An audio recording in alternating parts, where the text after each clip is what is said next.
My person was hideous, my stature gigantic.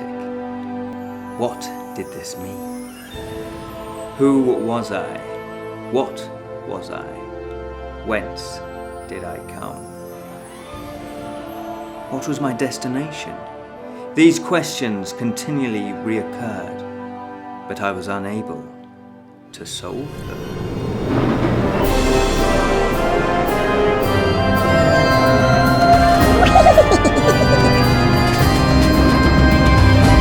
Hello and happy Halloween!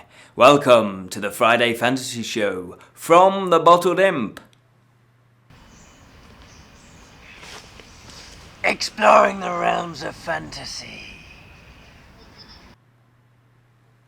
Ooh. My name is Ken Boyter and today we're taking a look at Frankenstein. Yes, this was by Mary Shelley way back in 1818. Wow. But just why has it lasted? Why do so many people read it nowadays? And why was there hundreds of adaptations, whether it be stage, TV, radio, comic books? What is its lasting appeal? Well, I decided we'd take a look at the original text.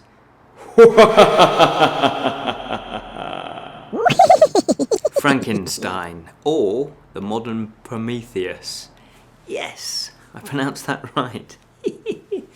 Yes, I thought we'd take a look at Frankenstein because it is a classic. You know, it's up there, not just in the horror, gothic, fantasy genre. It's a classic as a mainstream classic. It's in the canon. I went to university, about 10 years ago, and I studied English literature. And I studied gothic novels for 2 terms. I was in heaven, one of which was Frankenstein. And it's a classic for a reason, and I thought, well, yeah, I want to review Frankenstein, but I wanted to review this version of it, or at least tell you about this version of it. This is a version that's the original text by Mary Shelley, so it's the classic, but it's been illustrated by Berni Wrightson, and it's got an introduction by Stephen King, no less. So if anyone knows about horror, it's going to be Stephen King, isn't it?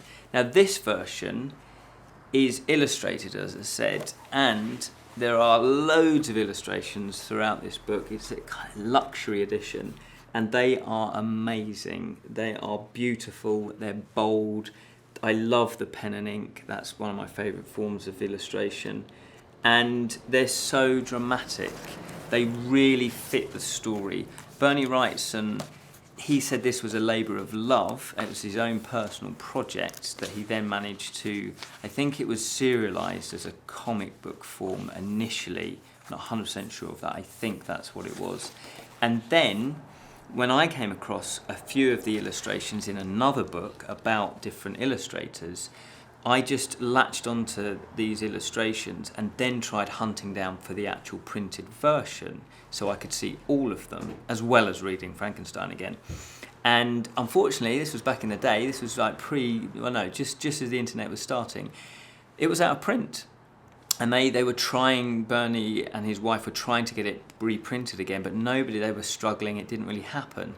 Until relatively recently, I think about 5 years ago, they managed to take it, and Dark Horse publisher have taken it on, and the illustrations are just beautiful. They're very evocative, they're bold, they're very atmospheric. They really do lend itself. It's a perfect fit for Frankenstein. And if you have never read Frankenstein, yeah, you can buy a really cheap copy, paperback version. Or maybe borrow it from the library. But I love it so much, a little bit of a spoiler there, that I wanted a kind of luxury edition. And these illustrations, just blew my mind. They capture the essence of what the book is all about perfectly. It's like when you hear a great soundtrack to a film that really enhances and really adds something to it. And that's exactly what they're like. So I just wanted to point this version out. As I say, it is the original text, so even if you were to get a paperback version and just without any illustrations, we are talking about the same book. So, let's crack on then. What do we normally think about when we think of Frankenstein? Well, I guess one of the main images that conjures up in your head is Boris Karloff in a 1931 film where he's green, he's got a bolt, right sticking out of his neck. That's kind of one of the images. That's one of the most enduring images of Frankenstein.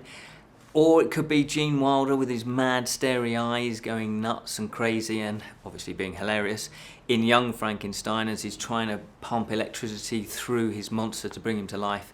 That's probably another enduring image of Frankenstein. As I say, there's been hundreds of different adaptations. And when that happens, it's 1818, so we've had a lot of years of this story being in the collective consciousness. And what happens to that? Things get added, things get changed. You may never have read the novel, but you probably think you know what it's about. Well, when I read it, as I say, way back about 10 years ago now at university, I was surprised. It really took me by surprise because it wasn't the sort of novel I was expecting, simply because of what I knew previously, or what I thought I knew previously of Frankenstein. What I realised is obviously those were other versions of Frankenstein. They were other people's interpretation of Frankenstein. So it was a real surprise and delight, I will say, that when you discover the novel, the actual text for yourself, honestly, it's a joy to behold. So what I would say is definitely, if you've never read Frankenstein, and the actual novel isn't that thick, so you should get through it pretty quickly. It's one of those things where you go, oh God, I wish I'd read that earlier, because I kind of thought I knew about Frankenstein. Similar with Dracula. We kind of think we know the story, but then when you actually read it, you may find that it's actually different to what you think it is. Now, there's not going to be any spoilers, because obviously, I want you to discover it yourself. And the way that the book actually opens, it opens with a series of letters between a Captain Robert Walton, and his sister, Margaret. And it's basically the captain explaining to his sister how he came across Victor Frankenstein. Because the captain is actually a failed writer, and he sets off like you would do. You'd hire a ship, or you'd buy a ship, you'd crew it, and then you set off to the North Pole to kind of discover scientific things. It's a little bit vague, but that's kind of his backstory. He's up there, he wants fame, he wants glory, because back in the day, and even now, there's people that still go off travelling, don't they, and explore new worlds. That's, it's a very Victorian thing to do. You go off and you explore and you discover, not necessarily new countries, but you discover, you go on a grand tour. And so it was a done thing, and this is how it opens up. And what happens is the ship actually does get stuck in some ice. And the crew, they're obviously worried. They happen to see one day a kind of huge figure kind of going in the distance, and they're a bit confused why somebody would be out here. And then it disappears. And what happens then is there's another figure who seems to be pursuing the other figure. But this figure is really, near death's door. He's delirious, he's hungry, he's starved, he's nearly dead, basically. And they take him on board, and it's the captain that then they nurse him back to some sort of health. And when the man is kind of a bit more coherent, he then tells the captain his story, and this is Victor Frankenstein. So the actual story is told from Victor Frankenstein after the events to the captain. And then about halfway through the novel, the viewpoint switches. We then get to hear from the creature itself. You get to know his viewpoint, his feelings, his experiences of the situation. And then, the other side of that is that when that starts to wrap up, it then goes back to Victor Frankenstein's viewpoint, and then we go back to the captain, and there's more letters that then correspond between him and the sister.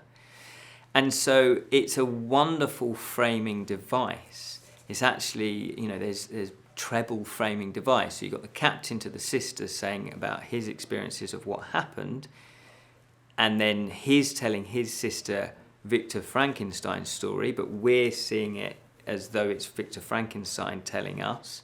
But then not only that, it switches to the creature's point of view.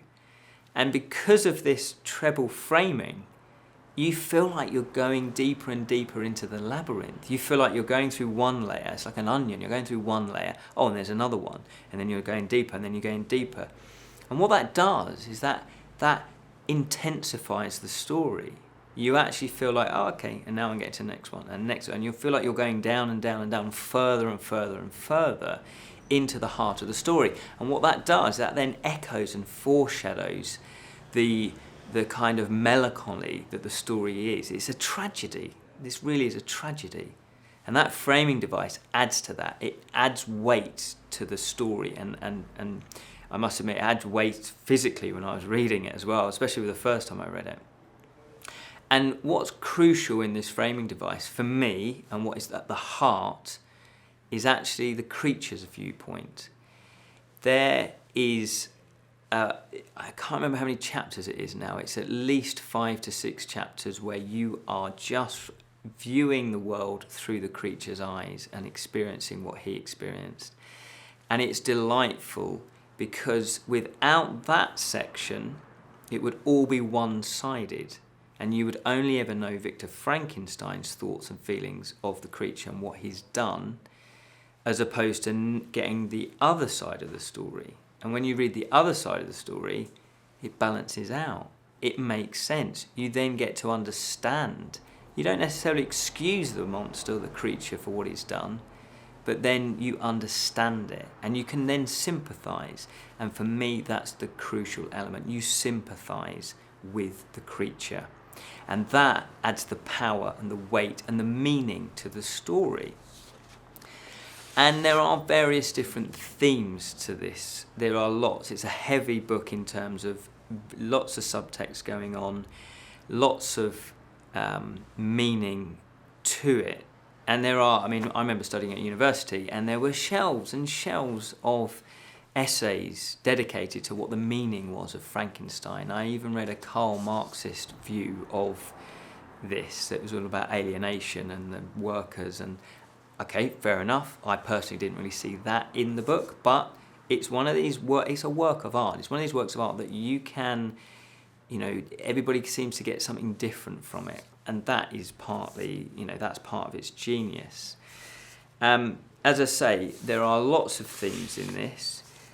One of the main themes is rejection. Now, you probably know this anyway. This isn't really a spoiler, but this is crucial to the story. This is partly the reasons, the motives for the creature's actions further down the line, is that when Victor Frankenstein creates his creature, he actually rejects it. Now, if you think about that, if you're born into a world, you need love. That's one of the crucial things you need. You need love. You need acceptance from your family or the people that are looking after you, your parents, your guardians. If you're adopted, you still need love.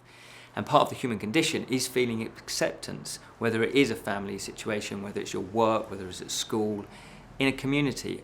Being part of a society, being part of the human world is crucial to, for human psyche to develop in a healthy and good way. Now, what happens is Victor Frankenstein rejects that, and the reason why is because it's hideous in his eyes. He's managed to scrape together these body parts that don't quite fit, and he's appalled by it. He achieves what he set out to do, which is to create this creature and give life to it, but unfortunately rejects it purely on aesthetic reasons. He doesn't even give it a chance. Now, he's totally misunderstood. And for me, that is one of those things that really sets up the whole story. Without this rejection, the creature probably would have been loved and therefore wouldn't have turned out to be the person or the creature that it is. So from that rejection, the creature starts to examine who he is and how he fits into this world. So not only is he rejected from his family, but when he goes out into the street, strangers, they're appalled by his looks and his gigantic size, his difference. And so strangers are rejecting him, again, purely on looks. They don't even give him a chance. And so he then starts, so he's not even part of the human world, the human psyche. He's not human. That's kind of what he slowly, gradually comes to, that conclusion. And it's not his fault. He is what he is. He wasn't asked to be made like that. So it's very powerful in that respect. There's a theme of loss that runs through it. Victor Frankenstein, his motivations, the whole reason why he creates and goes on this scientific mission is because of loss.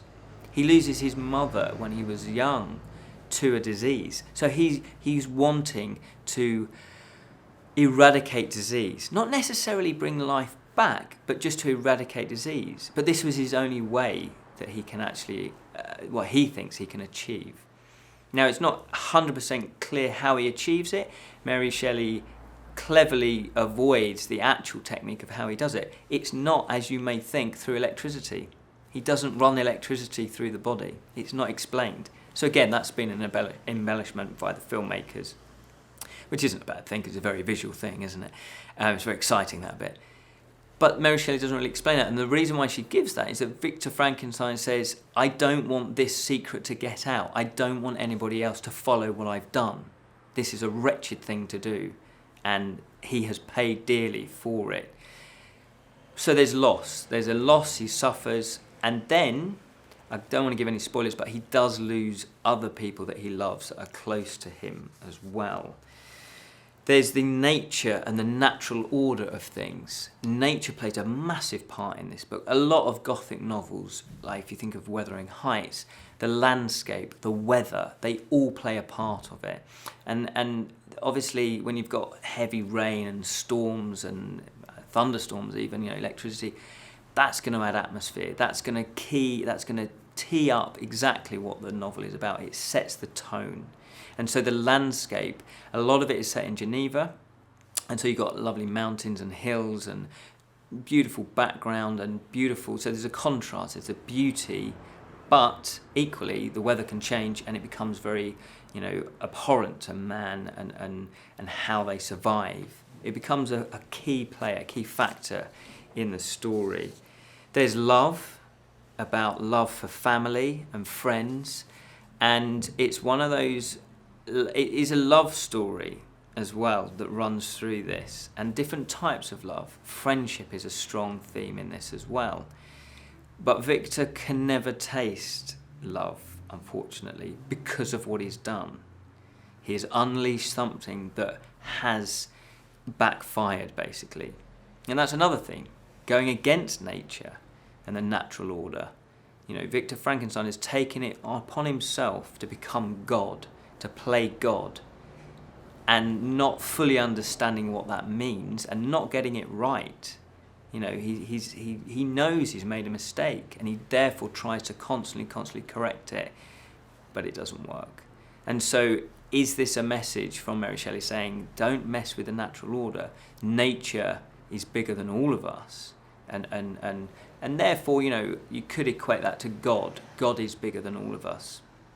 We shouldn't muck about and interfere with God's plan. Obviously, this is if you believe in God. So those are those themes that run through it. And obviously there's life and death as well. There's a massive, beautiful contrast between the way Shelley shows you life and the enjoyment of life and what's all good and lovely about the human condition. Victor Frankenstein's family is a happy one. In fact, they even adopt one child and then another child. And so it just shows that there's love, there's caring, there's tenderness, there's kindness in the world. And that's a beautiful contrast because obviously then we have the creature and then we have what he does, which isn't nice.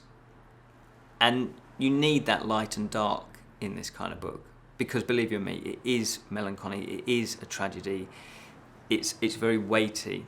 So in order to have the dark, you do need the light. And so the way that the love and the kindness and just enjoying life comes through is beautiful. And Victor Frankenstein always looks back fondly on his family, but then totally knows that he can't be part of that anymore for what he has done, what he's unleashed on the world. The quality of writing in this is superb, and it is a classic for a reason. Every sentence, it feels crafted to perfection. Obviously it's written, 1818, so it's coming up for, 200 years? 100 years. Terrible. But it's over 100 years, is it? I can't remember. Anyway, can't work it out. And it still lasts. It's written in a way that we can still understand. Obviously, when you get further back in history, English, becomes difficult to understand. Medieval English is difficult, but this isn't. We can still understand it. And so it's written in a way that just has that air of class and quality about it, and really lends itself for the weight and impact and the heaviness of the story. Beautifully written.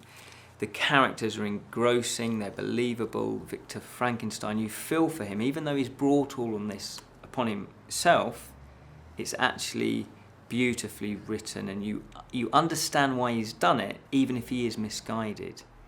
And the way that Mary Shelley writes through the creature's eyes is beautiful. You get to feel, you get to sense, you get to know what it's like to almost be like a newborn child, wondering about life, wondering why it's confusing. The contradictions between people and customs is beautifully done. You really empathise and sympathise with the creature, which I totally wasn't expecting when I first read it. And then there's a kind of, it is melodramatic, it's romantic, it's in the Gothic era, and it fits perfectly into that. So if you like Gothic novels, you will love this. In fact, you've probably read it previously, but if you haven't, you should. I definitely recommend this. And it is one of those novels that you want to reread again, every couple of years, just tap back into it. In fact, listening to this as an audiobook would be amazing. I must check that out as well. Now, people consider this to be some people do consider this to be the first science fiction novel.